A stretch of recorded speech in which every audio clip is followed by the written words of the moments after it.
అదేదో కాంగ్రెస్ పార్టీ అవకాశం ఇస్తే బీజేపీ గెలిచినట్టు మాట్లాడుకొస్తున్నాడు పాపం రాహుల్ గాంధీ. కాంగ్రెస్ పార్టీ అవకాశం ఇస్తే ఆయన గెలిచాడా, లేకపోతే వీళ్ళు అవకాశం ఇస్తే వాళ్ళు గెలిచారా అన్నటువంటిదే ఇక్కడ $1 మిలియన్ ప్రశ్న. ఇక్కడ జరుగుతున్నటువంటి కాన్సెప్ట్ ఏంటి అంటే తాజాగా జరిగినటువంటి వివిధ అంశాలకు సంబంధించినటువంటిది. ఎక్కడైనా సరే ఏం చేసినా సరే మేమే కరెక్ట్ అనేటటువంటి ధోరణి కాకుండా బాధ్యతగా ఆలోచించమనినే పబ్లిక్ కోరుతున్నటువంటిది. ఇప్పుడు ఈయన సీఎం క్యాండిడేట్ అన్నాక మొట్టమొదటిసారి 2014 44 సీట్లు వచ్చినాయి. అదే సమయంలో 2019లో 52 సీట్లు వచ్చినాయి. మొన్న 99 సీట్లు వచ్చినాయి. అదే మోడీకి ఫస్ట్ ట్రిప్ 282 వచ్చినాయి, 2019లో 303 వచ్చినాయి, మొన్న 240 వచ్చినాయి. ఇక్కడ సమస్యల్లా రాహుల్ గాంధీ తను ప్రధాని అభ్యర్థిగా ఉండాలా ఉండకూడదా, లేదా పార్టీ పరంగా డెసిషన్ తీసుకోవాలి. పార్టీ పరంగా డెసిషన్ తీసుకోవాలంటే రాహుల్ గాంధీనే చెప్తారు అందరూ కూడా.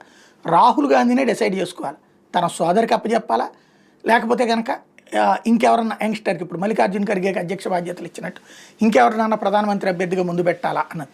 లేదు అంటే చర్చ సాగుతూనే ఉంటుంది.